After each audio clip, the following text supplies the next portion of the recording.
Hello everyone and welcome back to another AFK Journey video. In this video, we're going to be talking about Faramor and should you be pulling for him right now or is it better to wait and see for a little while longer? Now, Faramor has proven himself on the VN server in two Dream Realm bosses, Snow Stomper and Lone Gaze. He has been the overall best option for both of these bosses, but only by a minor amount compared to the best version which was available on global server.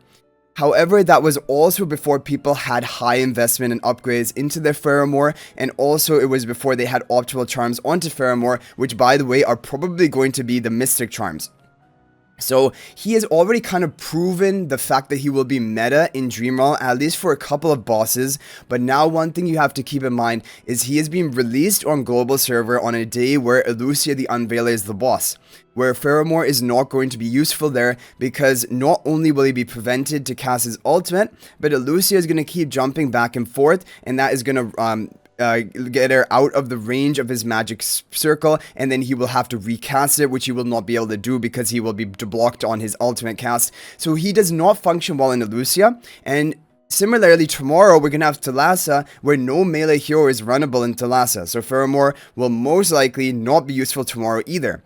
However, when we get back to the other bosses, that is when we're going to have to see, for example, the other four bosses we haven't already experienced Faramor with. Will Faramor be a good option there or not? Okay, now one thing to mention is that this season he has very powerful charms. He has charms which give him energy recovery, 40 energy per second, and that is really important to allow him to continuously maintain the energy cost of his magic circle. If he didn't have these charms, he wouldn't be as effective as he currently is. This is something important to mention because we don't know what charms he's going to get in future seasons. And then also boosting his ultimate damage is pretty nice.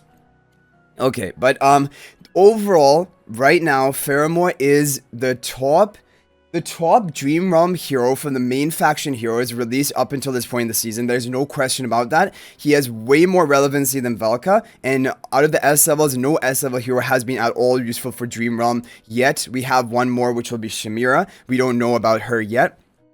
However, Faramor, as of right now, is the most impactful Dream Realm hero released from the main factions this season. Of course, the twins are the most impactful overall, including Celestial Hypogeans, but after that, Faramor is basically the number 2. Okay, now what I want to talk about in this video is if you do plan to pull him, should you pull him or should you swap an A-level hero you've already built into him? Now, the thing is, we have the collab heroes coming May 1st. We have Shamira coming April 24th, most likely. Which means that we don't know how strong Shamira is going to be. We have no idea how strong the collab heroes are going to be. And more than likely, at least 1 or 2 out of all the 3 heroes being released are going to be meta or useful.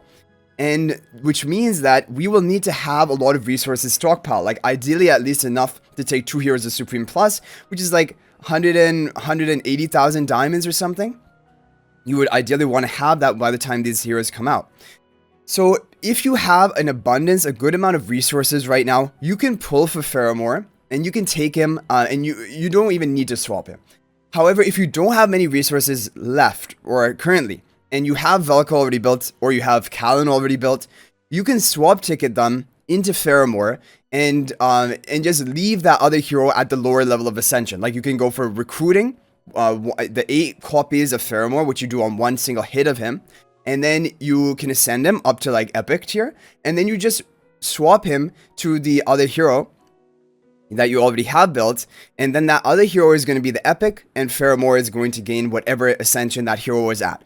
So definitely if you had Kallen or Gerda, I would recommend swapping them to Faramor and leaving Velka. The reason why leaving Velka might be a good idea is because we're going to have Ravage Realm at the end of the season, and Velka, even though she's not good for Dream Realm or the top tier option, for Ravage Realm, heroes which are not top in Dream Realm do get a place, and I would imagine Velka would be decent for Ravage Realm. However, Ravage Realm is not a major priority for your account, and so like you do not need to. And like for example, I'm on my main account, what I'm planning is I'm just going to swap Velka into Faramor and leave the Velka at the lower ascension and gradually get her built up over time on the wish list. I'm not going to try to get both heroes the Supreme Plus. I just want to save up my diamonds and stuff for the end of the season, the heroes that we're going to be getting. So that's what my plan is basically, but that is what my recommendation is about the swap versus pull strategy. Now if you're going to pull and if you're thinking about what level of ascension do you need to get him to, you really do not need his Supreme Plus. His Supreme Plus ability is useless in Dream Realm. It is only useful against specific revival heroes like Talene, Thorin, and even then, the issue with it is that the enemy has to revive within the magic circle, and as soon as that enemy is killed and they're reviving, the magic circle disappears unless there's another enemy already there. And so like this is a really awkward effect to actually get triggered, and it usually most of the time, even on the hero you want to trigger it on, it is not going to be triggered. So this is a major issue with this ability, but basically the only reason you would want to get him to Supreme Plus is for the stats. But like, you can get a lot of Ascension stats just by getting a hero to Supreme, and it saves you on like 3 extra hits, like 20 copies, right? Just getting it to Supreme. So, yeah, Mythic Plus is a big breakpoint for Faramor. And in terms of Mythic Plus, what you want to do is like, I would say you really only need +5 exclusive equipment upgrade onto Faramor. If you want to fully min-max it, and you want to increase his stats, you can take him up to +10, but again, +10 is not going to serve him that well for Dream Realm. Like when an enemy is defeated within the magic circle, maybe this can only activate on Plague Creeper. Other than that, I don't think this is possible to trigger in Dream Realm. And so this is not going to be a very important ability, but it does give him Ascension stats, like basically exclusive equipment stats. But you can swap at him at +5. Mythic Plus, +5, and then with Acorns, get him to Supreme for the Ascension stats. That is basically, Faramor is almost at his full potential. Now, if you didn't want to maximize all of his stats, you take him to Supreme Plus, you get him to +10 exclusive equipment, and the whales, of course, they're going to want to get him to +15. Because that is going to increase the true damage that is dealt by allies from 80 to 85%, which is not a big amount. However, every little bit counts for the whales who want to get the top absolute score. And so, like, for them, +15 exclusive equipment of Faramor is going to be important. However, for the majority of players, +5 or even +8 for the stats is more than enough. Because getting to +8 is like cheap, not many temporal essences required, and you get the most value of your upgrade stats from exclusive equipment. So that is the thing to mention. You don't even have to take him to Supreme Plus. Mythic Plus and eventually Supreme is more than enough. But if you want him to be useful for Dream Realm, you need to have him at Mythic Plus. If you get him, like, for example, to Legendary Plus, to Mythic, he is not going to have his good, he's not going to be your best option for Dream Realm. There's no question about that, because this Mythic Plus ability, this is the make and break with him, which is that it replaces his normal attacks with Glory's Embrace, which is an ability that deals true damage, like a 280% attack multiplier true damage, with skill power, 380% attack multiplier, true damage ability, and this is why you want to give him skill power, whether it be from Mystic or Arcane Charms. The Mystic are probably looking better. And he also allows allies to deal extra true damage to a percentage of their attack. Each ally can only trigger the extra damage once every 1 second, but this allows all of your supports to be dealing massive damage. And the damage is going to be reflected in the damage report of Faramor. So when you see Faramor dealing these crazy numbers, like 40 billion damage, 45 billion damage, a lot of it is just this ability that is contributing that. It's not just his, for example, Glory's Embrace contributing that much damage. It is this ability converting every 1 second all of your allies' attack individually, dealing true damage on the opponent. So that is the thing about Faramor. He is going to work at Mythic Plus or Supreme, and the only reason to take him to Supreme Plus is just to min-max his stats. And honestly, because this ability, this true damage from your allies, is not going to be based on Faramor's attack. It's going to be based on the attack of the allies who are hitting, right? The only thing that is going to depend on his own attack are his own multipliers that he has on his Sanctified Circle, and then also his Glory's Embrace. Those are the ones which are going to be affected by his Ascension stats. Other than that, the other ally damage which is being contributed is going to be working even at Mythic Plus. So that's the thing to mention. He is not like a very power-hungry hero. And now you might be thinking, do you want a Paragon upgrade him? Now, as of right now, yeah, Faramor can work on Wilder tiles, but so can pretty much any other Wilder hero. Like Alenia does great on Wilder tiles as well. So, but he is good in PvP on Wilder faction tiles. However, if we get a future season where Wilder tiles are not as strong, he is going to lose a lot of his effectiveness in PvP because he has major survival issues. He doesn't have any form of protection other than the shield, which is honestly not enough. And he deals a massive nuke with his ultimate, but ultimate dependent heroes are not great in AFK Journey because they can usually be killed, especially melee heroes, before they can even cast their ultimate. So that is his problem, and that is why in regular arena, I do not foresee him ever being very meta, and without his Wilder faction talent support of this season, he is not going to be very great. That's just honestly speaking. Now for AFK stages, he's good. He is good, and he has high damage output. However, people have been doing testing And it does seem like he's a more manual intensive hero for AFK stages, not as good on auto. And why is that? Because the thing is, you need to have Iron group up the enemies in a specific area where Faramor is casting his circle. But the problem is, like, Iron will group them up, Faramor will cast a circle onto them, but then Iron keeps kind of dragging them away sometimes with his ultimate on auto mode.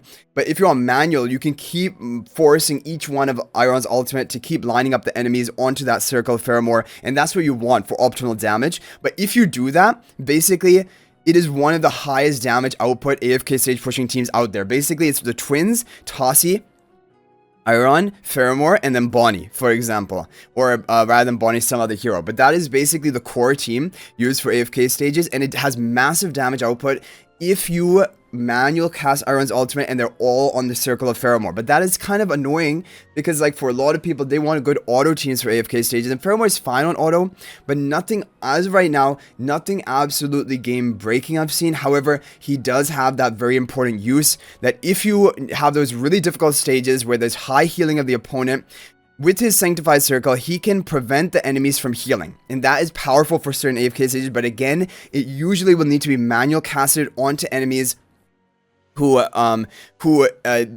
then, for example, who you want to deny the healing. Like, there's going to be some manual element of it. On auto, it is not going to be as effective because his circle is really small. His is only a one tile radius, basically, circle around the one tile that he targets, and that is not, it's usually not going to be enough to easily lock in all of the enemy heroes. So overall, those are the opinions on Faramor right now. For PvP, he's fine, but that's mainly due to Wild Faction talents. And for AFK stages, he's fine, and he's good on certain stages, but manual is usually going to be required. However, with manual, he is pretty insane.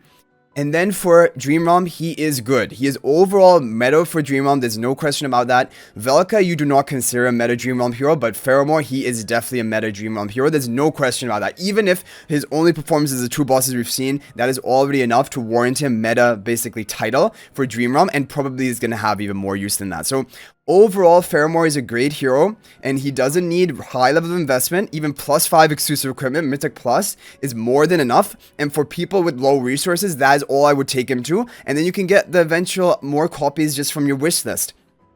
Otherwise, if you want to swap ticket him, swap ticket Velka for him, swap ticket Callan for him, or Gerda for him, and then just leave the other hero at the lower ascension, even the Velka at the lower ascension. Save your resources for the collab heroes and for the Shamira. That is my advice. That's my recommendation on my main account. Like I said, I'm going to be swapping the Velka, who I have at Supreme Plus right now, for Faramor at Epic. After getting one hit of him, and then whatever, I'll just gradually get Velka from my wish list built up, and like, yeah, I mean, she'll still be useful for attack speed buff, even if she has use for Ravage Rum for that. Otherwise, honestly, there are a lot of heroes. Shamir is also coming out who could have Ravage Rum use. We don't know. So, like, Velka, even though probably she's going to have Ravage Rum use, we don't even know how dominant that is going to be. So anyway, guys, that is going to be overall my opinion about Faramor. Let me know what you guys think about him in the comment section down below. Have you already recruited for him? Or are you going to wait and see? But I think if you already recruited for him, it is not a mistake. If you're going to wait and see, it is not a mistake. Basically, there's not really much you can do wrong with Faramor because he is a very solid hero and he's proven his effectiveness already. So it's not like it was a Velka situation where we were unsure whether she was going to be great. But Faramor is great, yeah, as he is right now. But I hope you guys enjoyed the video. Thank you for watching. If you're not already subscribed to our YouTube channel, please smash that subscribe button. We're on the road to 20,000 subscribers. Let's hit it before the end of the season. Also, feel free to join my AFK Journey Discord server. There's a link to that in the description of this video. We have over 3,250 active members, and I look forward to chatting with you there about anything related to AFK Journey. But thank you guys for watching. I'll hopefully see you in the next video. And until then, everyone, peace out for now.